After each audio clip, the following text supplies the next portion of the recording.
There are known knowns, known unknowns, and unknown unknowns. There are also unknown knowns. We are the ancient and esoteric order of the Jackalope, a secret society devoted to unearthing and sharing this forgotten knowledge. Today's lodge meeting is brought to you by Colorful Mattress. It had an unusually vibrant color, so unusual that you showed it off to your guests and they all thought, why is this weirdo showing me his mattress? So vibrant that it showed through your sheets, or so you thought. And then you realized your sheets were losing color. And so is everything else in your bedroom. Now, everything you own is brittle and gray, and the mattress is so bright and colorful you can't stand to look at it. Soon, you too will be brittle and gray, and the mattress will ascend to the heavens from whence it came. Colorful Mattress. Now in chartreuse! Today's presentation, Hold Fast What Thou Hast, The Harmony Society Part 1, presented by number 13. For 6 months last year, I worked in Zelienople, Pennsylvania.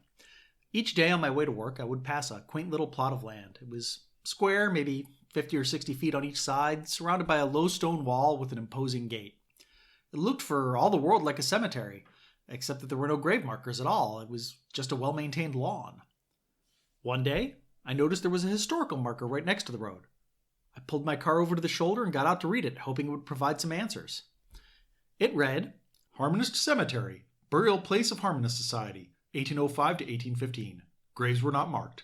The stone wall was built in 1869 after the Harmonists had returned from Indiana and settled at Old Economy in Beaver County. Well, I thought, that explains nothing. So I set out to learn everything. Some quick notes here. First, this is going to be a 2-part episode. When I sat down to time everything out, the episode would have been almost an hour and a half long, which is way too long to hear me wheeze and gas my way through a script. Yes, I know I do that. Yes, I'm working on it. So I split the episode in half. You're welcome. Second, many of the figures in this story used multiple names during their lifetime. Typically, they would use a German name with each other, and then anglicized forms of those names when dealing with outsiders. For convenience's sake, I'm going to use the English names by which they are generally better known to history. And finally, a quick apology to the Deutschsprachige Volker, because I am going to absolutely butcher your language in this episode. Es tut mir leid.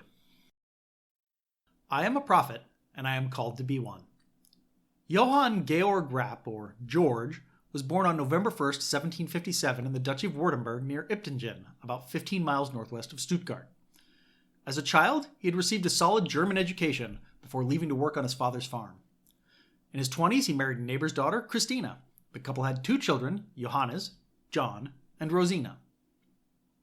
By all accounts, he cut a striking presence. 6 feet tall, stately, handsome, and well-built with a big full beard and penetrating eyes.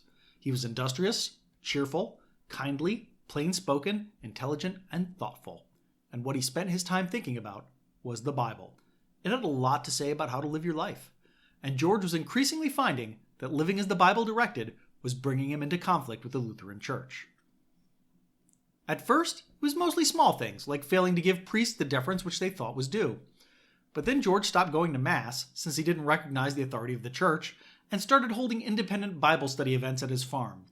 Soon, he was a preacher in his own right, and eventually a prophet with numerous followers. He wasn't alone in this. There was something in the air in Germany in those days, leading many to question the legitimacy of the official state churches. These separatist movements attracted thousands of followers who only sought to practice the Christian faith in the way they thought most appropriate. The Lutheran Church did not like any of this. Hey, they said, you can't just go reading the Bible and drawing your own conclusions from it. That's not how the Protestant religion works. They increasingly threatened the separatists with legal action, including imprisonment, fines, and confiscation of property. George's turn in court came in 1799, when he was arrested for purchasing a herd of pigs and driving them through the streets of town on Good Friday, essentially violating Württemberg's blue laws. The church saw their chance and had him fined and jailed. Now, Duke Friedrich of Württemberg was a practical man. He found George to be defiant, but not disrespectful. He paid his taxes and was a good citizen. Why harass such a man whose quarrel was with the church and not the crown? But the church's persecution persisted, making Württemberg an unsafe place for George and his co-religionists. Now, the separatists had options. There were religious enclaves where dissenters could worship freely, but for various reasons that did not appeal to them. They could leave the duchy and go elsewhere in the Holy Roman Empire, though they'd likely find similar opposition to their religion wherever they moved. And moving right across the border into revolutionary France, godless as it was completely out. Instead, they looked across the Atlantic Ocean. In 1803, George Rapp set out for the United States of America to find a place where he and his followers could worship in peace. Rapp had his eye on a prime plot of land where the Muskingum River meets with the Ohio near modern-day Marietta. There were already people squatting on the land, which meant George would need a clear title to evict them. Ohio was not yet a state at the time, which meant the land had to be purchased directly from the federal government, so off to Washington, D.C. he went. Rapp was not prepared for the speed of democracy. Congress took up his proposal, discussed it, and then tabled it for quite some time. It was frustrating, and Rapp wasn't quite sure how to play politics in a language he had trouble speaking in a culture he barely understood. And then he got a letter from Germany. 400 members of his congregation were on their way. Like now. Due to arrive any day, really. Rapp needed land, and he needed it fast. Enter Baron Dr. Detmar Bassa-Müller, a retired German diplomat and founder of the town of Zelienople in Butler County, Pennsylvania. Bassa was a weird fellow who'd named a town after his beloved daughter and lived in a giant castle in the Pennsylvania woods called Bassenheim. Zelienople was still in its infancy, so Bassa had land to spare. He was happy to support his fellow countrymen and also to have some money to placate his creditors. He sold Rapp 500 acres of prime farmland on the Connoquenessing Creek for $11,250, or about $250,000 in modern-day money. George Rapp and his dream had a new home. Rapp rushed to Butler County to start clearing land for the commune he was now calling Harmony to honor the temporal and spiritual unity he desired for its residents. Work was barely underway when the first settlers started arriving from Württemberg. Their first year was rough, but by the end of it, they had a solid foundation that they could build upon. In February 1805, these early settlers formally signed the charter of the Harmony Society. So what did the Harmony Society believe? Well, first, members were Christians, but they rejected established churches. They were all expected to read and interpret the Bible on their own, though they held Rapp to be the final authority in such matters and responsible for all spiritual instruction. Unlike many cult leaders, Rapp was not considered to be divine or infallible, merely wise. They believed in a single adult baptism for the forgiveness of sins. Liturgically, they kept the Sabbath and celebrated a few additional holidays, including Christmas, Easter, a harvest festival, and Love's Feast. They also celebrated the founding of the society, which was the only day they admitted new members to their commune. Ideologically, they were pietists, holding themselves and others to a high moral standard. Forgiveness is divine, and given when asked, but still, better not to sin at all, eh? They also believed the ideal community was that of the primitive Christians described in the Acts of the Apostles, which meant living in small groups with communal ownership of all property and the fruits of all labor being shared equally. To that end, they lived together in multifamily homes, sometimes housing up to 50 people, and ate in communal dining halls. Their communist leanings even extended to their final resting places, which had no grave markers, because even that small gesture was tantamount to ownership of the land. When someone joined the society, all of their property became the society's. A record was made of what they contributed. If a member left the society or was forced out, they renounced all claims to compensation or wages for their labor, but their initial donations were refunded to them in annual installments. If you hadn't contributed anything, the leaders would give you a payout based on the length of your membership, the quality of your contributions to the society, and your material needs. Society members believed that they were living in the end times and interpreted current political events as a fulfillment of the prophecies of the Book of Revelation. Napoleon Bonaparte, of course, was the Antichrist. Hardly the worst thing Boney's been called, I suppose. And the second coming of Christ was imminent. They saw their own organization as the Church of Philadelphia mentioned in Revelation 3. And to the angel of the church in Philadelphia write, These things saith he that is holy, he that is true, he that hath the key of David, he that openeth, and no man shutteth, and shutteth, and no man openeth. Know thy works, behold, I have set before thee an open door, and no man can shut it. For thou hast a little strength, and hast kept my word, and hast not denied my name. Behold, I will make of them the synagogue of Satan, which say they are Jews, and are not, but do lie. Behold, I will make them to come and worship before thy feet, and to know that I have loved thee. Because thou hast kept the word of my patience, I also will keep thee from the hour of temptation, which shall come upon all the world, to try them that dwell upon the earth. Behold, I come quickly. Hold that fast which thou hast, that no man take thy crown. Him that overcometh will I make a pillar in the temple of my God, and he shall go no more out. And I will write upon him the name of my God, and the name of the city of my God, which is New Jerusalem, which cometh down out of heaven from my God, and I will write upon him my new name. As a result, the society considered themselves the elect, the chosen few who would be spared the tribulations of the end times and be honored in heaven. Since the very nature of the elect is that they are a very small, selective group, the society did not evangelize. They were willing to take converts if those converts could prove themselves up to the society's exacting standards. But they would not try to raise potential converts up to those standards and did not hesitate to cast out those who could not meet them. Most visitors were turned away with polite deflections and reminders that the road to the heavenly kingdom was a hard one and not for everyone. The ideal member of the society had true harmony of mind, body, and spirit. At one point, when a professor came to the community seeking to soothe his troubled soul, Rapp put him to work hoeing potatoes to settle his abnormally active mind. To keep the group selective and pure, they believed in isolating the society from the temporal world and its temptations. With very few exceptions, members of the society were forbidden to interact with outsiders without explicit prior approval. Those who violated the society's rules or took more than their fair share would at first be ostracized socially, and habitual or serious offenders would be expelled from the society outright. Practically, the society's spiritual matters and local administration were handled by George Rapp. Their business, financial, and legal matters were handled by the industrialist Friedrich Reichert, who became Frederick Rapp after George officially adopted him. Legally, though, the society and all its money was structured as a trust administered by George Rapp. Now, it should be pointed out, not everyone living in harmony in 1805 signed the Articles of Association. They continued to live in the community, working side by side with members. The most notable holdout was John Rapp, the founder's own son. No one knows why he didn't sign. In 1807, the society added a new tenet to their creed, celibacy. It started as a movement among the younger members of the society who had been reading the Bible closely and maybe paying a little too much attention to the epistles of Paul. Once the young had the idea in their heads, though, Rapp saw little reason to displace it, and in fact encouraged it. The prescription wasn't always absolute, though. Married couples still lived together and new marriages were performed, albeit infrequently. But as the custom became ingrained in the society, even married couples were expected to abstain from sexual relations. Now, to some, celibacy was a step too far. The young, in the grips of hormonal urges they could barely restrain, would frequently leave the society to get married. Occasionally, they would return begging forgiveness. In the early years, they might be warily accepted back into the fold, but in later years, anyone who ran away to get married would be summarily expelled from the society.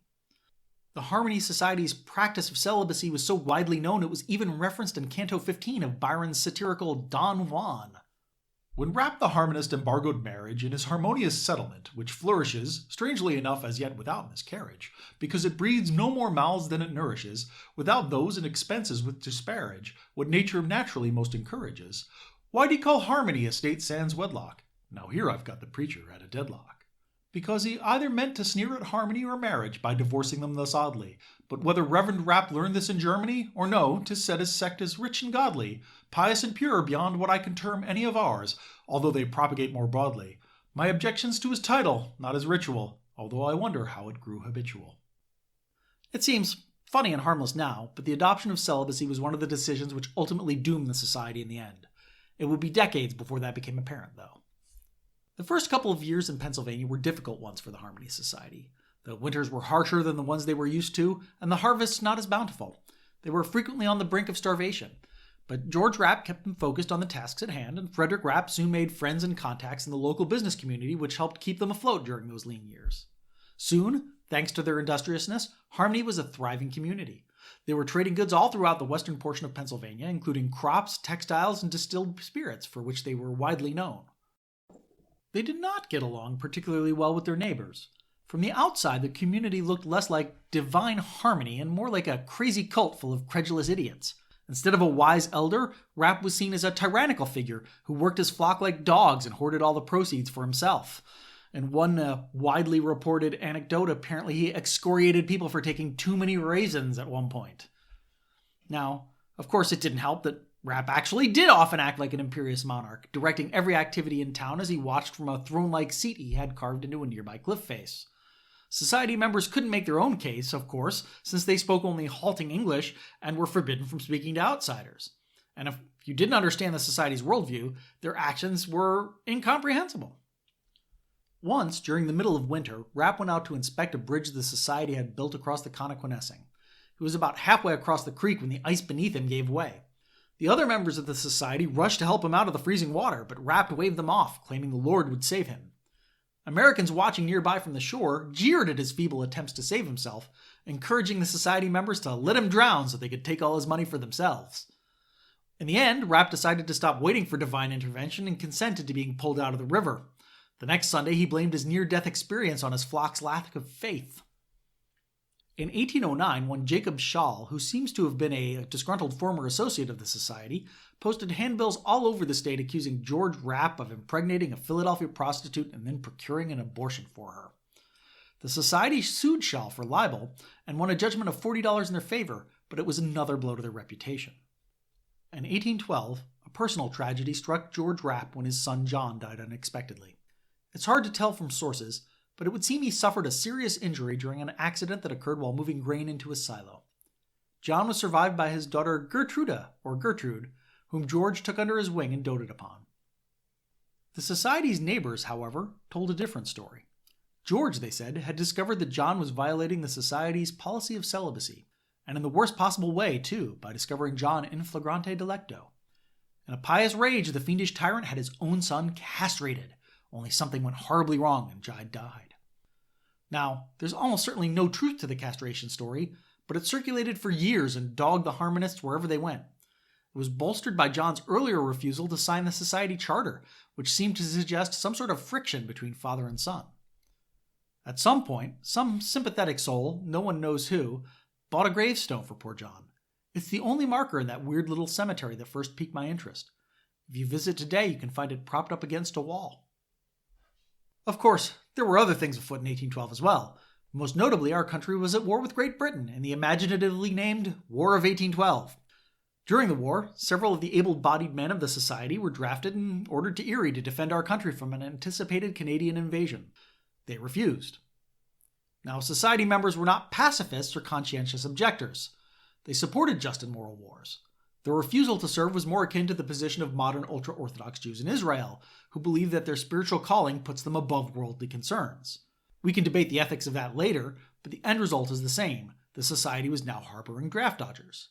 Local courts swiftly hit the society with a large punitive fine.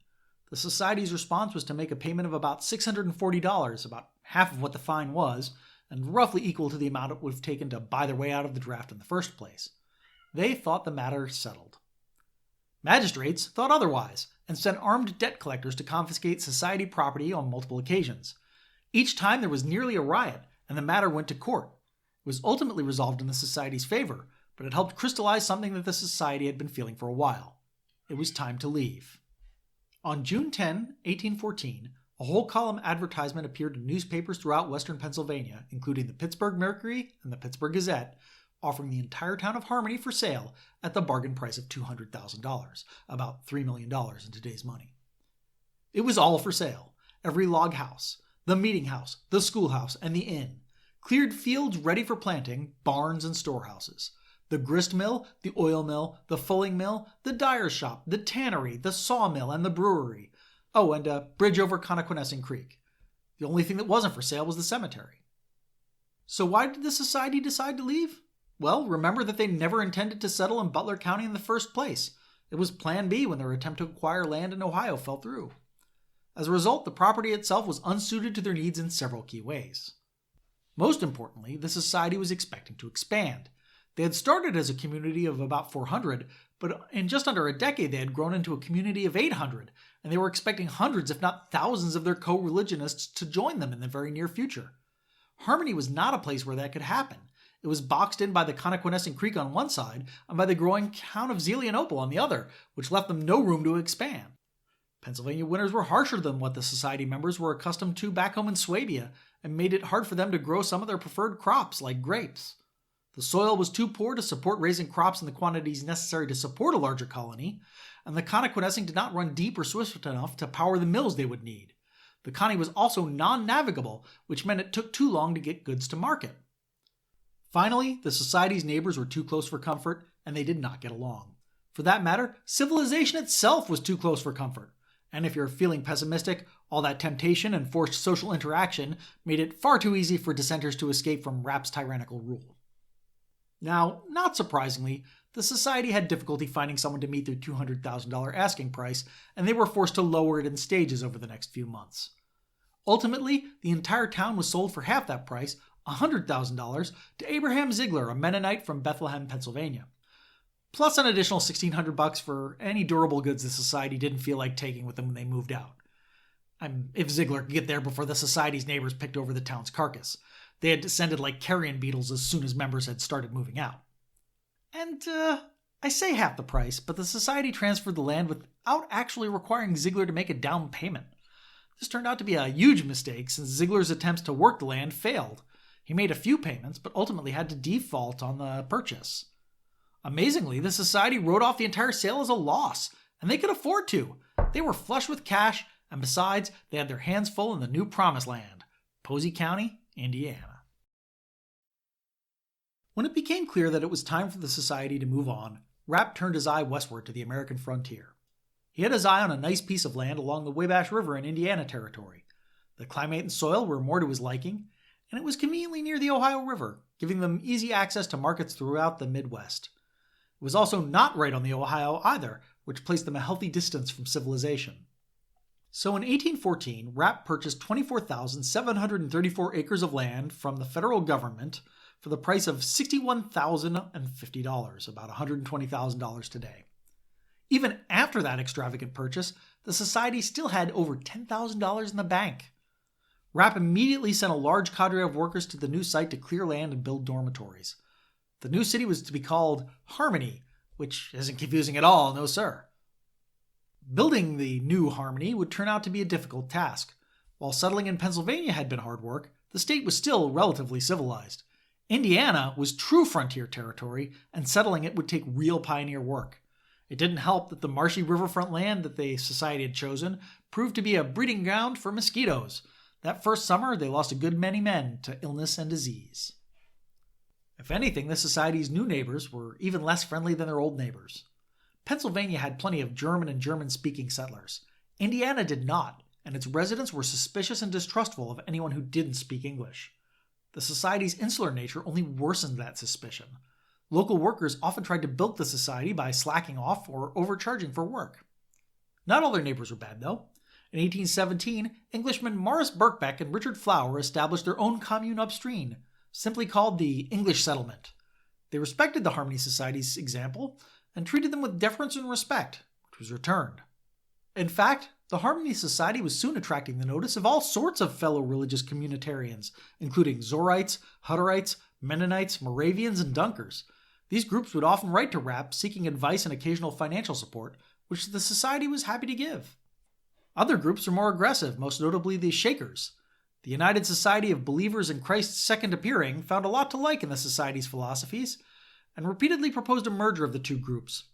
But they failed to spot the elitist aspects of the society's teachings and how that might be undermined by suddenly admitting a large number of people to the ranks of the elect. Rapp was polite in his refusals, but that didn't stop the Shakers from proposing a merger again and again. Politics was where the society really got into trouble. Indiana Territory was finalizing its constitution and laws as it prepared for the transition to statehood, and the rough-and-tumble frontier politicians were afraid of the voting bloc that the Harmony Society could form. They tried to diminish their influence by drawing a county line right through the middle of the settlement and boxing the Harmonists in further by buying up all the land around them. And, just in case those tactics didn't work, they tried not-so-oblique threats. Here's a letter they received from a local politician trying to discourage them from sending representatives to Indiana's Constitutional Convention. Honored Sir, Solomon says the wounds of a friend is better than the lies or flatteries of an enemy. Whether my letter to you is for your good or not, time must determine. First, I believe if your people should vote at the approaching election, except yourself, these votes will be rejected by the only effect the county, but I am of an opinion it will beget great enmity in this territory against your society, which might be the cause of your privilege, which being much curtailed. I am of an opinion that this county or the territory would be willing to secure your liberties of giving your society liberty to represent yourselves with one member, but you will meet with opposition if you try to represent this county. I am yours with due respect, Alexander Devon. In spite of the hostility, Rapp could not be denied. Frederick Rapp, that is. His organizational skills were second to none, and even the haters had to acknowledge that they were useful. He became an important figure in Indiana politics, helping draft the Constitution, choose the site of the state capitol, and draw up the state seal. He even found time to sit on the board of several local banks.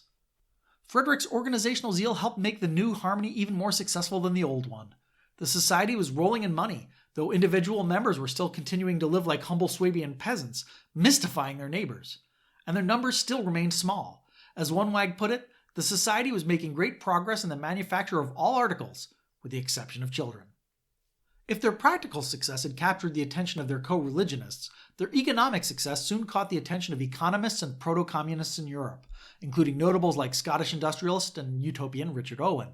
These revolutionaries eagerly pointed to the society as proof that their ideas were practical, but most of them failed to grasp the religious character of the society's charter, as well as the homogeneous cultural background which helped make their success possible. In fact, things were going so well for the society that in 1818 they burned their record books in a fit of pious ecstasy. Now, all the members were truly equal, and no one could say he had contributed more to the cause than their fellows. And of course, there was never any way this would come back to bite them in the butt. No siree. Of course, there were still problems. The society ran into trouble with a local miller and decided he was too far away anyways, so they built their own mill and then charged locals exorbitant prices to use it. In 1820, a hostile judge declared the mill to be public property and it was confiscated. In 1823, they made a $5,000 loan to the state of Indiana, which was structured as a prepayment of taxes. Indiana desperately needed the money, and few other organizations in the state could have spared it. The press painted the loan in the worst possible light, branding it as an attempt by the society to purchase political influence. Eventually, the society were fed up. The people of Indiana clearly didn't want them, and on April 11, 1824, they put the entire town up for sale, just as they had done some decade earlier.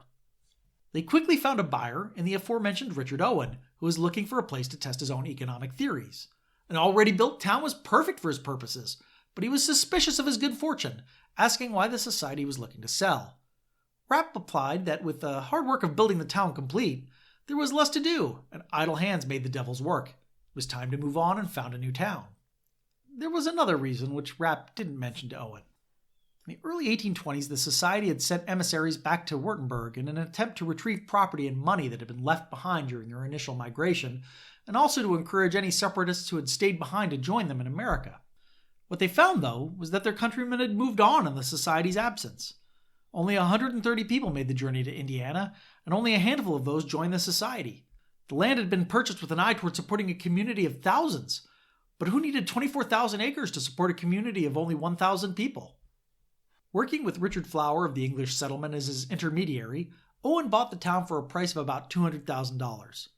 When the society moved out, he rechristened the town New Harmony and promoted it far and wide as a socialist utopia.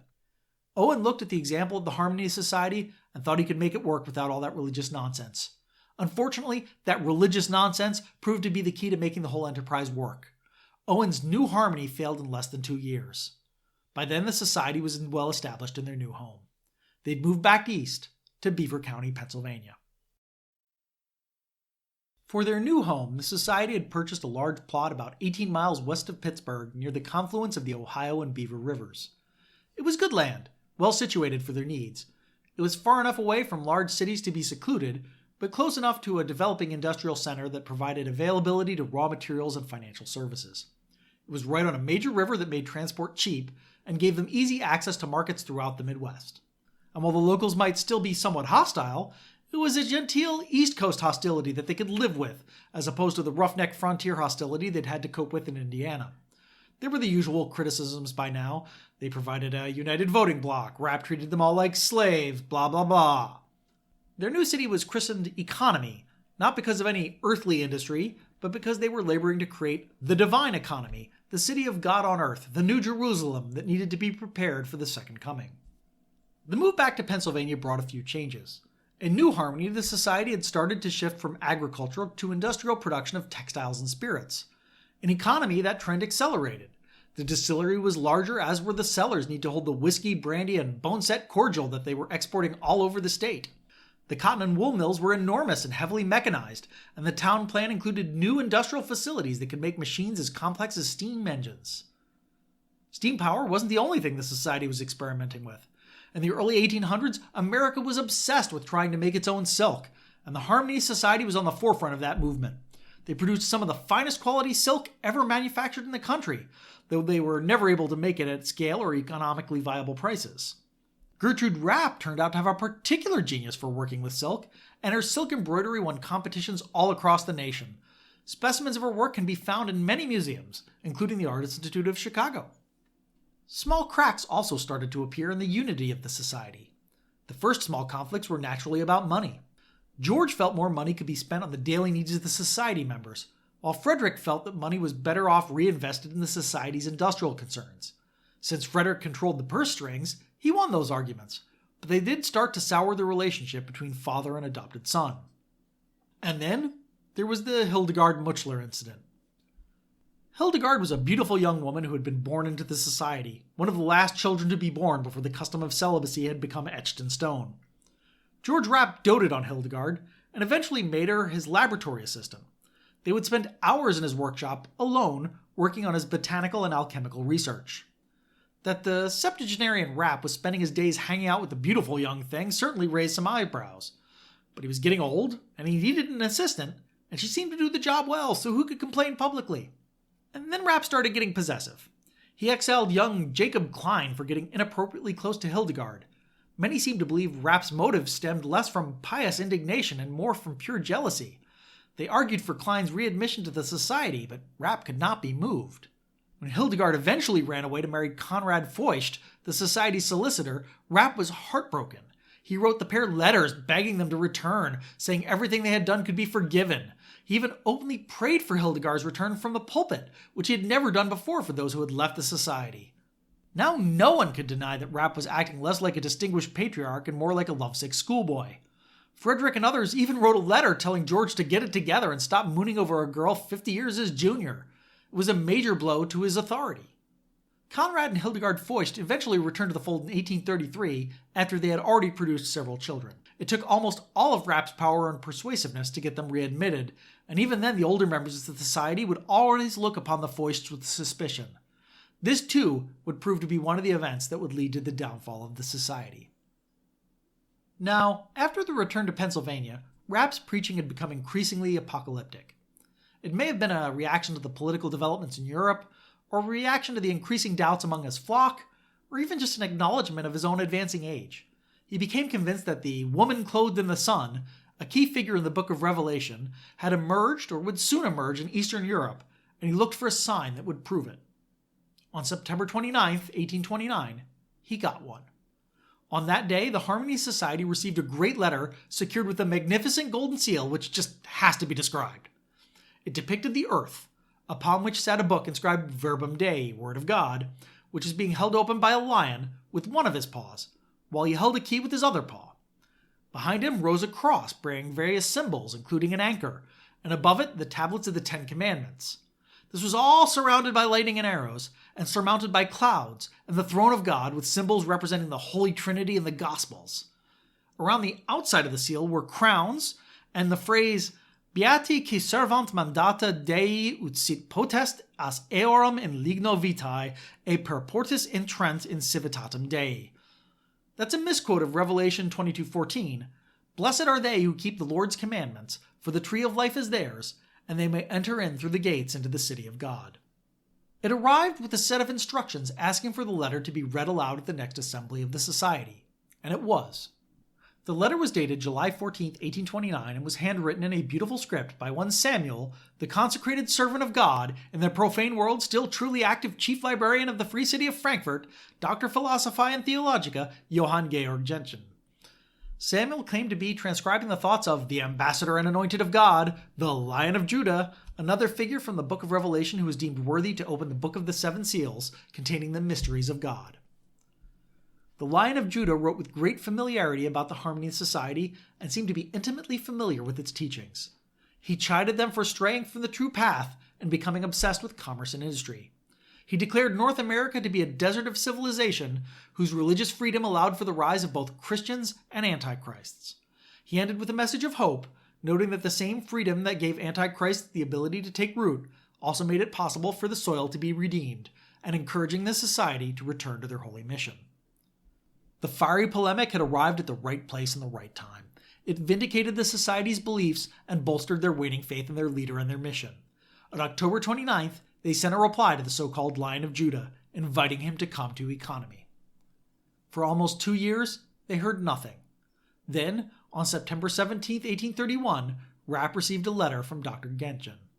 His Highness, the Archduke Maximilian von Este, the anointed of God at the stem of Judah of the root of David, had left Bremen with a retinue of 45 loyal retainers in July and arrived in America on September 3rd.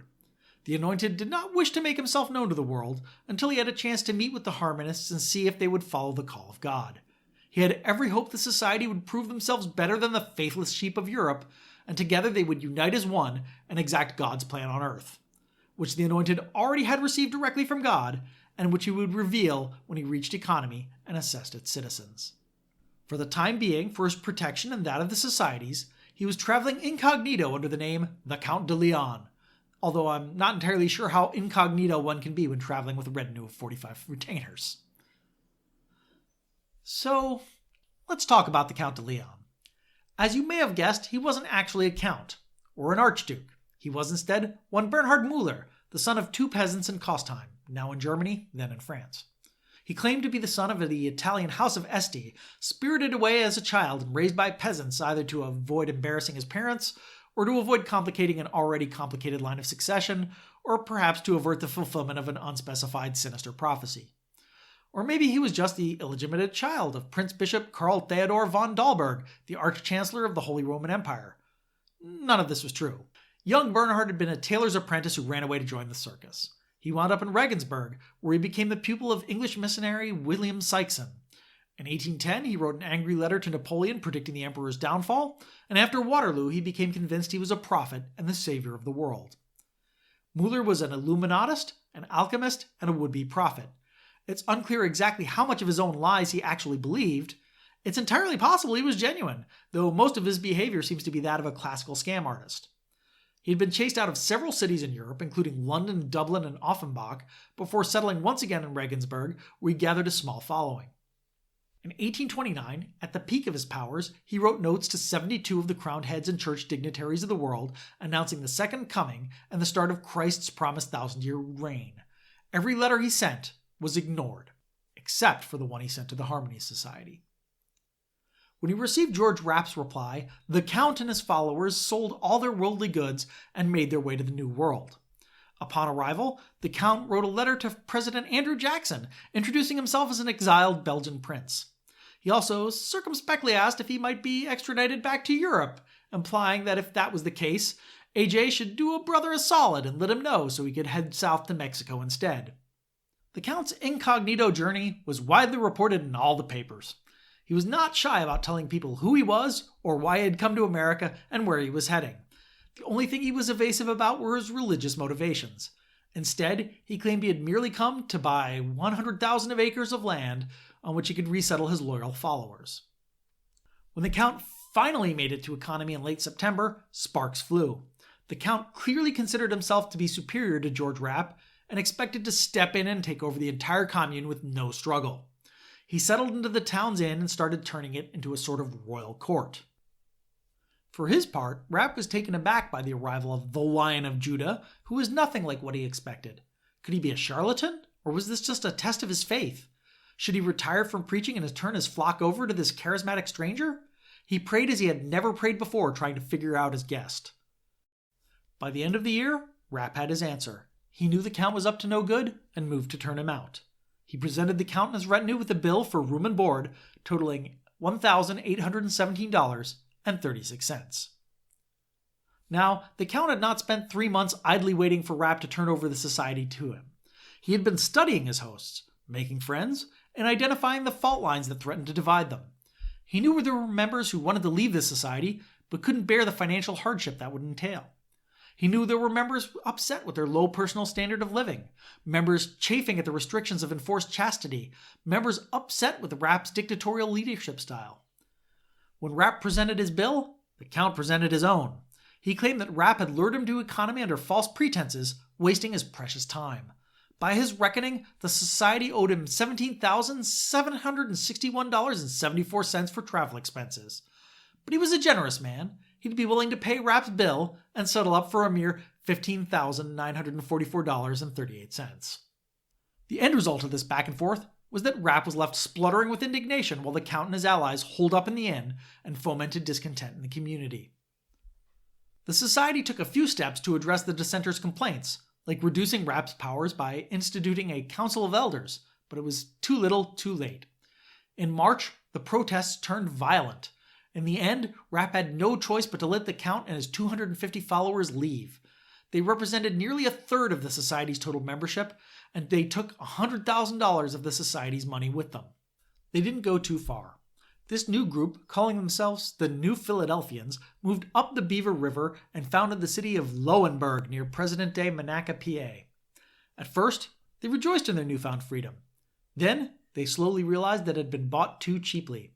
They sued for more, only to be countersued and harassed by the society and its agents. During these legal proceedings, it came out that the society had never been properly incorporated under Pennsylvania law. This allowed it to operate free of state interference, but it left virtually no protection for individual members looking to assert their rights. Eventually, in 1833, the New Philadelphians decided to leave the society behind entirely and relocated to Louisiana. It did not go well. The Count died in the disease-ridden swamps shortly after arrival, and his widow managed to keep the New Philadelphians going until 1871. Today, their New Jerusalem in Louisiana is preserved as the Germantown colony near Minden. This was only the first blow to the society. In June 1834, Frederick Rapp died after a long illness, concentrating both spiritual and temporal power in George Rapp's hands. It was a seamless transition, since anyone who might have objected to this state of affairs had defected with the New Philadelphians. Rapp's new powers were exercised almost immediately. In 1836, the Council of Trustees and all members signed a new agreement ratifying the Harmony Society's original charter with one change. Now, anyone leaving was guaranteed nothing. If the Council of Elders were so inclined, they might pay the former members a pittance, but more often than not, they were not so inclined. And then, the Panic of 1837 hit, destroying the economy of the United States. Only the society's self-sufficient structure enabled it to survive. The resulting depression scared George Rapp so badly that he took $500,000 off of the society's books, turning it into gold and silver bullion, which he hid beneath the floorboards of his cottage. All the while, the society continued to lose members, either due to old age or crises of conscience. When George Rapp passed away on August 7, 1847, the once mighty society had dwindled to a mere 288 members. Rapp had thought himself wise, but the Lord knoweth the thoughts of the wise, that they are vain. Could Rapp's society survive without him, or would it crumble like so many other utopian dreams? Join us in 2 weeks for part 2 to find out. While researching this story, I consulted a number of resources, most notably Karl Arndt's George Rapp's Harmony Society. I should warn you, though, Arndt is perhaps too close to his subject to tell the story cleanly, and seems to have tempered his recounting of the society's later days to avoid offending still living relatives of some participants. You'll have to do a lot of reading between the lines to piece together the whole story. Also worth checking out, William E. Wilson's The Angel and the Serpent, The Story of New Harmony, John Mellish's Travels Through the United States, and Karl Postal's The Americans as They Are. This episode was produced by David White for the Ancient and Esoteric Order of the Jackalope. It is released under a Creative Commons Attribution Non-Commercial Share-alike 4.0 International License. The script of this episode, along with references, links, and other supporting materials, can be found on our website at orderofthejackalope.com. That's Order the Jackalope with hyphens between the words. Follow us on social media to learn more about our releases and production schedule. We can be found at Order Jackalope on Instagram, Tumblr, and Twitter. And if you enjoyed this episode, please share it with your friends.